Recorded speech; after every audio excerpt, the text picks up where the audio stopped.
લાલ કિતાબ,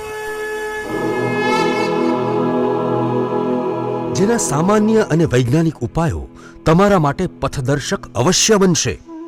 લાલ કિતાબ બનશે આપની સમસ્યાનો અંત, જેમાં આપના માર્ગદર્શક રહેશે શ્રી હરિવદનભાઈ ચોકસી.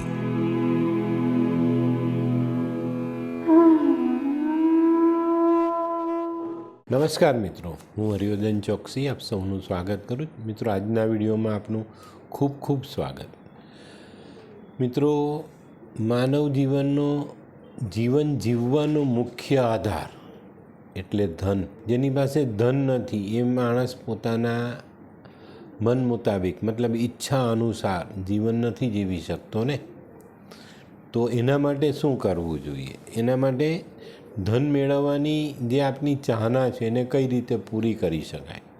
આપણે ઘણી બધી પ્રક્રિયાઓ કરીએ, પાઠ પૂજા, હોમ હવન, કોઈ જ્યોતિષને બતાવીએ છીએ, કરીએ છીએ, મહેનત કરીએ છીએ, પાછા પડીએ છીએ, ઘણું બધું થાય છે. આપની કુંડળીમાં છે ને બીજું સ્થાન ધન કુટુંબનું સ્થાન કહેવાયું છે. અને મેં જોયું છે કે ઘણા બધાની 98% જ્યોતિષ આ જ કામ કરે છે. બીજા સ્થાનને બળવાન કરો, બીજા સ્થાન માટે આ ઉપાય કરો, આ ગ્રહ અહીંયા છે તો આમ કરવું, આ છે તો આ થાય, બીજું સ્થાન ડિસ્ટર્બ છે, એની પર ફલાણી દ્રષ્ટિ છે, આ ગ્રહ ખરાબ છે, બીજા સ્થાનને ડિસ્ટર્બ કરે છે. આ બધું થાય. આ બધું થવાથી કોઈ ફાયદો નથી. માનવ જીવનમાં લિક્વિડ ધન, કેશ પૈસાનું મહત્ત્વ વધારે છે. બરાબર. હવે કેશ પૈસો મેળવવા માટે આપણે કુંડળીમાં કયું સ્થાન જોવું જોઈએ? તો મિત્રો, આ સ્થાન છે ચોથું. તમારી કેશની જે જરૂરિયાત છે ને એ ચોથા સ્થાનથી, ચંદ્રના સ્થાનથી પૂરી થાય છે. અને એને આપણે સમજતા જ નથી. આપણે ધન કુટુંબમાં બીજા સ્થાનમાં જ અટકેલા. ચોથું સ્થાન મુખ્ય સ્થાન છે ધનનો મેઇન સ્ત્રોત, લિક્વિડ મની. તમારા ગજવામાં 50,000 પડ્યા છે, ઘરની તિજોરીમાં 50 લાખ પડ્યા છે, 50 કરોડ પડ્યા છે, એ અહીંયાથી આવે. જ્યાં સુધી તમે તમારા ચોથા સ્થાનને મજબૂત નહીં કરો ત્યાં સુધી તમને કંઈ મળતું નથી. હવે ચોથા સ્થાનને આપણે મજબૂત કરવા માટે શું કરવું જોઈએ? તો મિત્રો, પહેલાં કુંડળીનો અભ્યાસ બહુ જરૂરી છે. તમારી કુંડળીમાં ચોથું સ્થાન ખાલી છે, એમાં કોઈ ગ્રહ બેઠેલો છે, એ ગ્રહ બેઠેલો છે તે ચંદ્રનો દુશ્મન છે. ચંદ્રનો દુશ્મન છે તો ચોક્કસ તમને ધનની કમી પડે. અરે ભાઈ, આ બધું જ છે જ મારી કુંડળીમાં, પણ મને ધન તો જોઈએ જ છે, પણ ક્યાંથી લાવવું? તો મિત્રો, આજનો વિડીયો છે ને બરાબર ધ્યાનથી સાંભળજો. બહુ જ જરૂરી વાત બતાવવા જઈ રહેલો છું. અને દરેક માણસ પોતાના જીવનમાં આ પ્રયોગો કરી શકે છે અને પોતાના મન મુતાબિક પોતાની કુંડળીમાં એ સ્થાન પર એ ગ્રહનું સ્થાપન કરી શકે છે. આજની શરૂઆત છે ને આજે આપણે ચંદ્રથી કરવાની છે. અને ચંદ્રે મેં કીધું એમ બધા માટે જરૂરી છે. લિક્વિડ ધન, કેશ પૈસો, જેનાથી દુનિયા ચાલે છે.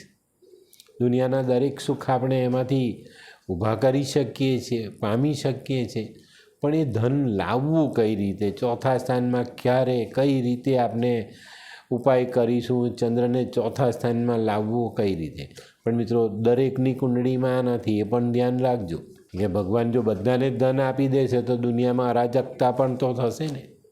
પણ જેના જીવનમાં ધનનું સુખ લખ્યું છે, જે સાત્વિક છે, સારી લક્ષ્મી વાપરવા માટે, પચાવવા માટે તૈયાર છે, એ લોકો માટે આવા ઉપાયો કારગર નીવડે. તો આજે છે ને આજે આપણે જાણવાનું છે કે આપણા ચોથા સ્થાનમાં શું છે. ચોથા સ્થાનમાં શનિ બેઠેલા છે તો તકલીફ છે.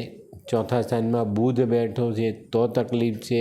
કેતુ છે, રાહુ છે તો તકલીફો છે જ.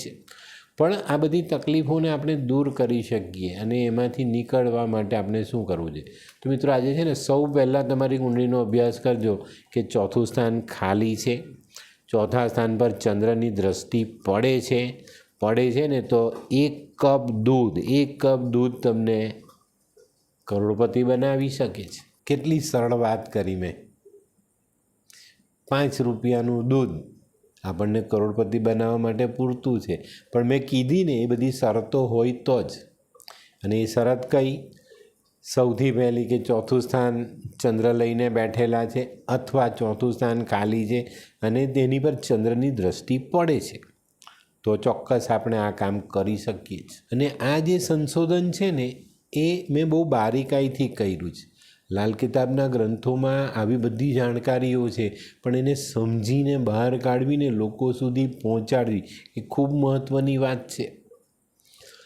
ને જ્યોતિષની લાઈનમાં સૌથી મોટો પ્રશ્ન આ જ આવે, સૌથી પહેલો પ્રશ્ન આવે એ સાહેબ પૈસા નથી ટકતા, આવે છે ચાલ્યા જાય છે, આવતા જ નથી, મારી પાસે તો છે જ નહીં. તો આવા માણસોએ કઈ રીતે ધન મેળવવું જોઈએ? તો મિત્રો, જો ચોથું સ્થાન ખાલી છે, કોઈ શુભ ગ્રહ લઈને બેઠેલો છે, ગુરુ બેઠેલો છે, મંગળ બેઠેલો છે, સૂર્ય બેઠેલો છે, તો આવા ગ્રહો બેઠા હોય ને ત્યાં જો આપણે ચંદ્રને લાવી દઈએ તો આપણું નસીબ બદલાઈ જાય. ખાલી છે ને ત્યાં એકલા ચંદ્રને આપણે લાવી દઈએ તો પણ આપણું નસીબ બદલાઈ જાય. જેની કુંડળીમાં ચોથા સ્થાનમાં ચંદ્ર હશે ને ચંદ્ર ડિસ્ટર્બ નહીં થતા હોય કોઈ દ્રષ્ટિમાં કે બીજી રીતે, અથવા તો તમે માતાને પરેશાન નથી કરતા તો બનાય. ચોથે ચંદ્ર છે ને માને તમે ગરડા ઘરમાં મૂકો તો કરોડપતિ નહીં, અરે રોડપતિ પણ થવાને લાયક નથી આપણે. કારણ આપણે માતાને પરેશાન કરીએ, સાક્ષાત ચંદ્રને પીડા આપીએ ને ચંદ્રની પૂજા કરીએ કે ચંદ્ર પાસે ધનલાભ માંગીએ તો કેવી રીતે મળે? ના મળે ને. તો આની કાળજી અવશ્ય રાખજો ભાઈ. તો મિત્રો, આ જાણકારીને જીવનમાં જોડવી હોય ને તો ચોક્કસ ખૂબ કાળજી રાખવી પડે. માની સેવા કરવી પડે, મા જેવી સ્ત્રીઓની સેવા કરવી પડે, આપણી નજીક જે વડીલ સ્ત્રીઓ છે એની સેવા કરવી પડે.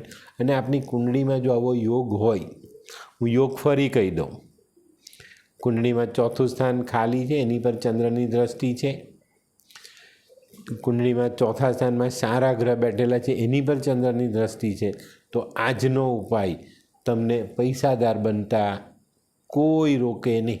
અને અખતરો કરવો છે, કરી લેજો, તમારી પાસે ધન આવે આવે ને આવે.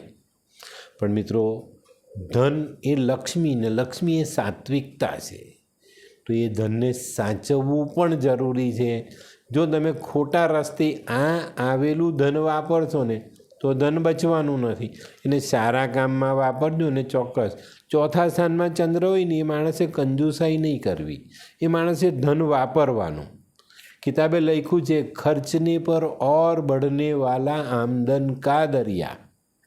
વાપરશો તો વધશે, ને બંધ કરી દીધી તિજોરીમાં થપ્પી ગણીને લોક કરીને મૂકી દીધું તો એટલી જ રહેશે, વધે નહીં.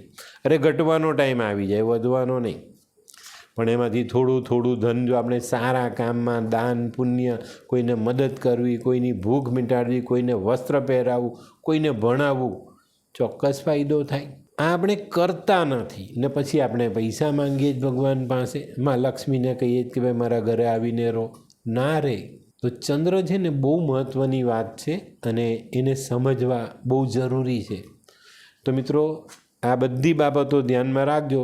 નવે ઉપાય બતાવું છું, એ ઉપાયને ધ્યાનમાં લેજો અને ઉપાય કરજો. 6 મહિના આ ઉપાય કરો, તમારા ઘરે ધન આવે આવે ને આવે. બરાબર? 1 કપ દૂધ તમને કરોડપતિ બનાવી જાય. તો ઉપાયની આપણે જાણકારી મેળવીએ. મિત્રો, સૌથી પહેલાં શિવ પૂજા જરૂરી છે. આવા માણસોએ શિવની ભક્તિ કરવી જોઈએ.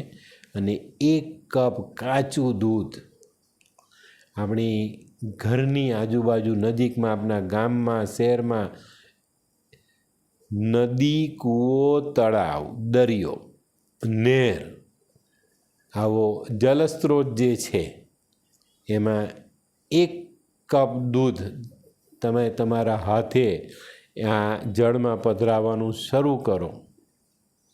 ચોથું સ્થાન ચંદ્રનું સ્થાન. પાણી એ ચંદ્ર છે અને કુદરતી પાણી એ ચોક્કસપણે આપણે ચંદ્ર એનું સારામાં સારું ફળ આપે છે. એમાં આપણે 1 કપ જેટલું દૂધ પધરાયું અને આ ચોથા સ્થાનમાં ચંદ્રને સ્થાપિત કરવાની શરૂઆત કરી. અને ધીરે ધીરે ધીરે આ ઉપાય તમે દિલથી શિવજીને હાજર માનીને તમે કરો છો ને તો થોડા જ દિવસોમાં તમારી ધનની જે તકલીફો છે તે દૂર થાય અને જીવનમાં ધનનું આગમન શરૂ થાય.